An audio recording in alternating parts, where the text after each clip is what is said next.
Hello friends, digital शिक्षा के online class में मैं रमन आप सभी का स्वागत करता हूं। आज हम लोग शुरू करेंगे राजपूत काल को। किसको? राजपूत काल पढ़ेंगे आज हम लोग।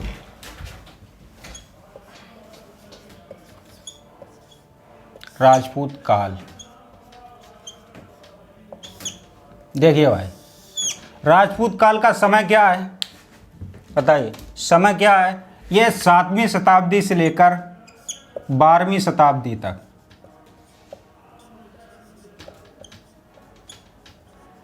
7वीं शताब्दी से 12वीं शताब्दी तक का समय क्या माना जाता है? राजपूत काल का। देखिए, पिछली क्लास में हम लोगों ने पढ़ा था हर्षवर्धन को। किसको? हर्षवर्धन। इनका समय क्या था? ये 606 में गद्दी पर बैठते हैं, 606 में, और 647 तक क्या रहते हैं? शासन में रहते हैं। 647 में इनकी मृत्यु के पश्चात क्या स्टार्ट हो जाता है? राजपूत काल। या फिर ऐसे भी समझ सकते हैं हम लोग कि 647 से लेकर 1206 तक, 1206 ईस्वी तक का काल क्या है? राजपूत काल। और 1206 में क्या कर देता है? कुतुबुद्दीन ऐबक गुलाम वंश की स्थापना कर देता है। किसकी? गुलाम वंश की। गुलाम वंश की स्थापना कर देता है। किसमें? 1206 ईस्वी में। और यहीं से स्टार्ट हो जाता है क्या? सल्तनत काल। सल्तनत काल। तो इससे क्या समझ में आया भाई कि हर्षवर्धन से लेकर और सल्तनत काल के बीच तक का जो समय है उसको क्या कहते हैं? राजपूत काल। या फिर ऐसे समझें कि 7वीं शताब्दी से लेकर 12वीं शताब्दी तक के समय को क्या कहेंगे? राजपूत काल। या फिर हर्षवर्धन की मृत्यु के पश्चात 647 ईस्वी से लेकर 1206 ईस्वी तक के काल को क्या कहेंगे? राजपूत काल। क्योंकि 1206 ईस्वी में जो गुलाम वंश की स्थापना कुतुबुद्दीन ऐबक द्वारा की जाती है, वहाँ पर सल्तनत काल स्टार्ट हो जाता है। बात समझ में आ गई? देखिए, अब बात करते हैं हम कि राजपूतों की उत्पत्ति की। उत्पत्ति देखिए, इसमें बहुत सारे मत हैं। कुछ विदेशी इतिहासकार हैं जैसे कर्नल टॉड, ठीक है। इसमें ये लोग कहते हैं कि राजपूत थे, ये विदेशी थे भैया। कौन थे? जैसे शक, कुषाण, सिथियन, ये लोग क्या थे? ये लोग राजपूत थे। ये तो हो गया विदेशी मत। बहुत सारे मत हैं, लेकिन एक कवि हुए हैं, कौन से? चंद्रवरदायी। चंद्रवरदायी ये भाई किसके दरबारी कवि थे? ये पृथ्वीराज रासो। इन्होंने जो रचना की है, पृथ्वीराज रासो। पृथ्वीराज रासो किसके दरबारी कवि थे? पृथ्वीराज चौहान या फिर पृथ्वीराज तृतीय, पीसी तृतीय, इनके भाई दरबारी कवि थे। इन्होंने क्या रचना की? पृथ्वीराज रासो। और इसमें इन्होंने बताया कि राजपूतों की उत्पत्ति ऋषि वशिष्ठ के यज्ञ से हुई है। देखिए, ऋषि वशिष्ठ जो है, इन्होंने माउंट आबू पर यज्ञ किया। क्या? यज्ञ किया भाई।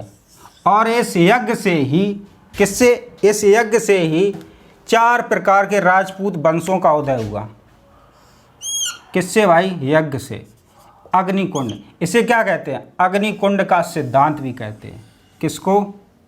इसे अग्निकुंड का सिद्धांत।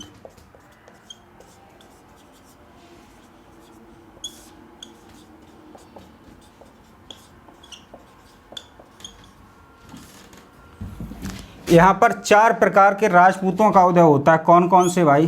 प्रतिहार, प्रतिहार, ये तो हो गया पहला।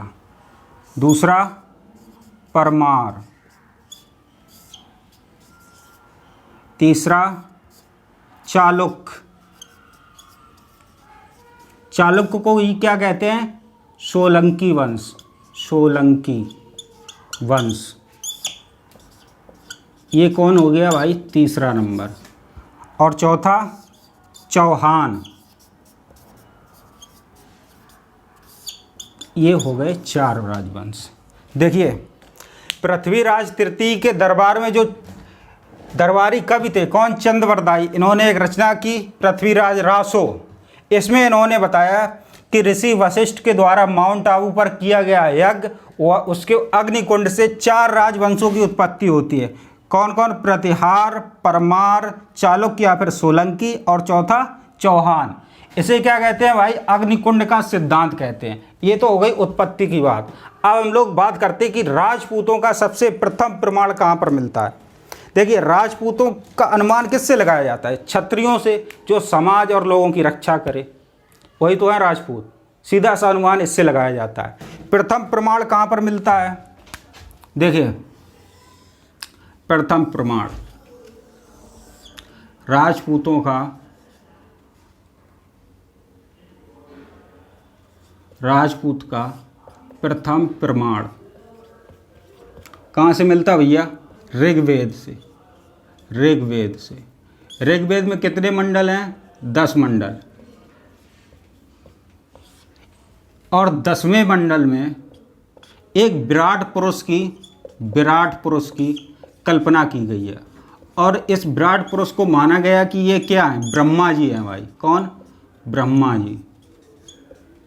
और इन ब्रह्मा जी के शरीर से 4 वर्ण उत्पन्न हुए। कितने? 4 वर्ण। पहला वर्ण कौन सा है भाई? ब्राह्मण।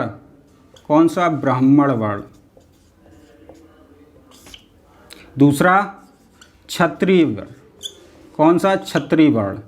तीसरा वैश्य, और चौथा शूद्र।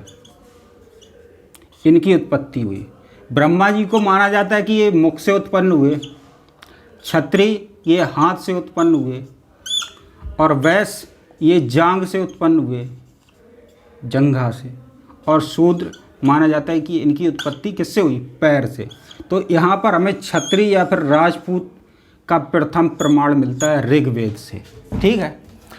अगर हम बात करें कि हम आधार किसको मानते हैं, तो हम चंद्रवरदाई की पृथ्वीराज रासो, जो कि इन्होंने अग्निकुंड का सिद्धांत दिया, इसको आधार मानकर पढ़ते हैं। और यही पढ़ते हैं प्रतिहार, परमार, चालुक्य या फिर सोलंकी और चौहान वंश। तो इसी को हम लोग पढ़ेंगे। ठीक, इन 4 को पढ़ेंगे राजपूत काल में। चलिए भाई, इसको हटाते हैं, फिर हम लोग शुरू करते हैं राजपूत काल के राजवंश।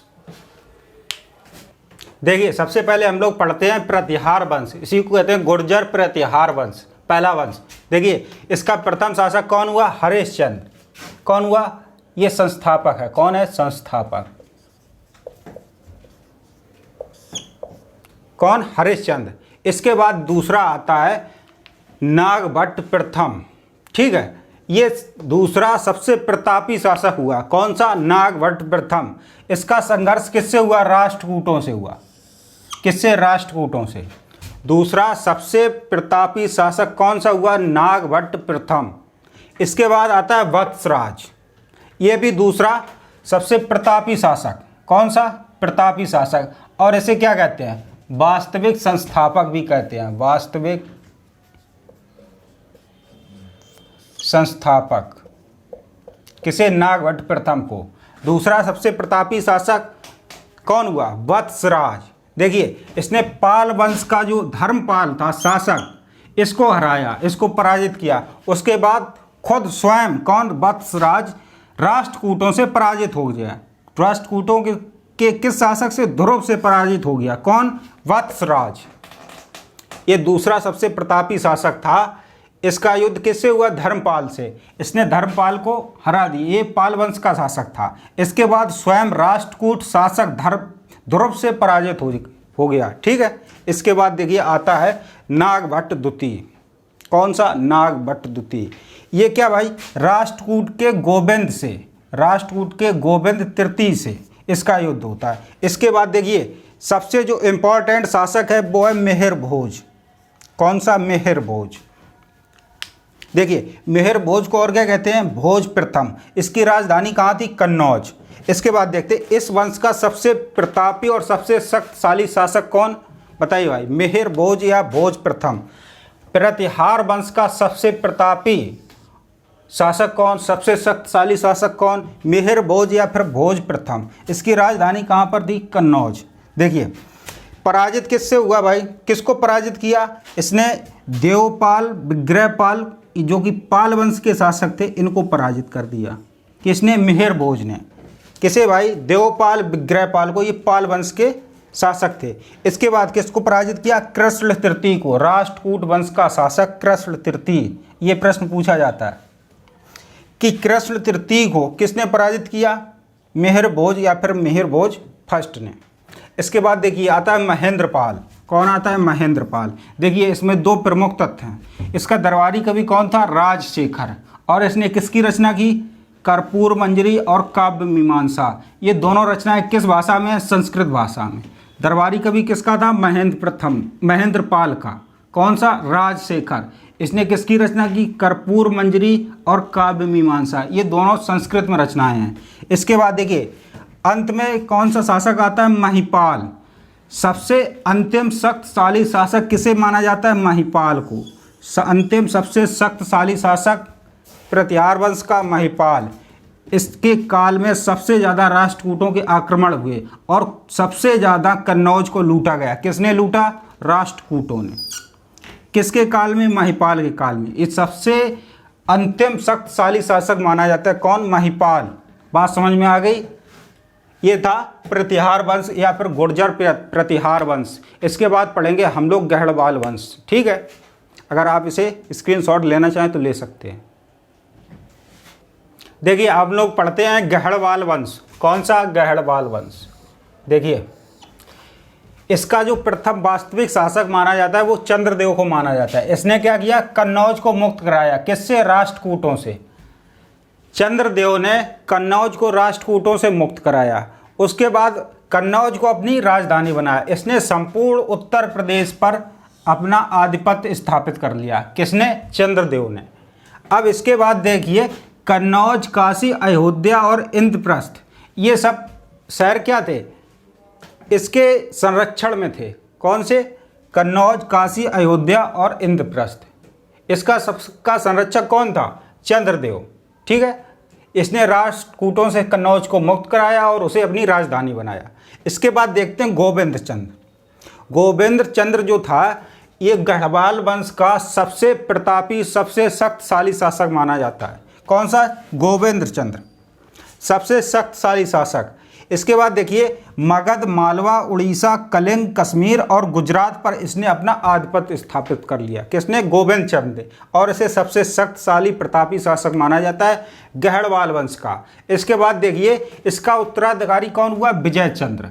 विजय चंद्र को बीसल देव ने पराजित किया, जो किस वंश का था भाई? बीसल देव किस वंश का था? ये चौहान वंश का था। किसका? चौहान वंश का। चौहान वंश। अब देखिए अब क्या भाई शासन क्या था? गहड़वालों के हाथ से निकलकर किसके हाथों में पहुंच चुका था? चौहान वंश के हाथों में। इसके बाद देखिए चौहान जो थे, कौन? बीसल देव कौन था? चौहान वंश का शासक। इसने किसको हराया? विजय चंद्र को। इसके बाद देखिए बीसल देव का उत्तराधिकारी कौन हुआ? जयचंद्र। जयचंद्र को भारत के गद्दारों में गिना जाता है। इसे बहुत दोगला किस्म का इंसान माना जाता था। देखिए ये जो था ये सबसे अंतिम शासक हुआ। कौन? जयचंद्र। किसका उत्तराधिकारी था? विजय चंद्र का। देखिए इसने क्या किया? जयचंद्र ने मोहम्मद गोरी को क्या निमंत्रण दिया? ये कहा उससे कि आप आइए और पृथ्वीराज चौहान तृतीय पर आक्रमण कीजिए। इसने भाई आक्रमण करवाया। किसने? जयचंद्र ने मोहम्मद गोरी को निमंत्रण दिया और ये कहा कि आप आइए और PC जो 3 है पृथ्वीराज तृतीय पर आक्रमण कीजिए। और इस युद्ध को तराइन के प्रथम युद्ध के नाम से जाना जाता है। देखिए जो पृथ्वीराज चौहान था इसने क्या किया? जयचंद्र की पुत्री थी संयुक्ता, इसका अपहरण कर लेता है मंडप से उठाकर, जब उसकी शादी होने जा रही थी। किसकी पुत्री थी? संयुक्ता, जयचंद्र की। अपहरण किसने किया? पृथ्वीराज चौहान तृतीय ने संयुक्ता का अपहरण कर दिया। इसके बाद देखिए जयचंद्र के शासन में उसके दरबार में एक दरबारी कवि रहता था जिसका नाम था श्रीहर्ष। इन्होंने एक रचना लिखी। कौन सी? नैषधि चरितम। नैषधि चरितम। इसे भाई विद्वानों की औषधि के रूप में माना जाता है इस रचना को। क्या माना जाता है? विद्वानों की औषधि के रूप में माना जाता है। अब देखिए तराइन के युद्ध, तराइन का प्रथम युद्ध देखिए कब हुआ? 1191 में। ठीक, किनके बीच हुआ? पृथ्वीराज चौहान तृतीय और गोरी के बीच, मोहम्मद गोरी के बीच। विजयी कौन हुआ भाई? कौन जीता? पृथ्वीराज चौहान तृतीय। अब देखिए तराइन का दूसरा युद्ध होता है कब? 1192 में। 1192 में ये भी किनके बीच हुआ? पृथ्वीराज चौहान तृतीय और किनके बीच हुआ भाई बताइए? और किनके बीच हुआ? गोरी के बीच। इस बार क्या? गोरी जीत गया। कौन? मोहम्मद गोरी जीत गया। इसके बाद देखिए एक युद्ध और हुआ, चंदावर का युद्ध। चंदावर का युद्ध ये किनके बीच हुआ? ये जयचंद और गोरी के बीच हुआ। इसमें भी क्या? मोहम्मद गोरी जीत गया। बुलाया किसने था? जयचंद ने। और चंदावर का युद्ध भी किसके साथ हुआ? जयचंद और मोहम्मद गोरी के बीच। मोहम्मद गोरी इसमें जीत गया। ठीक है, यहाँ तक बात समझ में आई? गहलवाड़ वंश। चलिए भाई अब हम लोग आगे बढ़ते हैं, इसको हटाते हैं।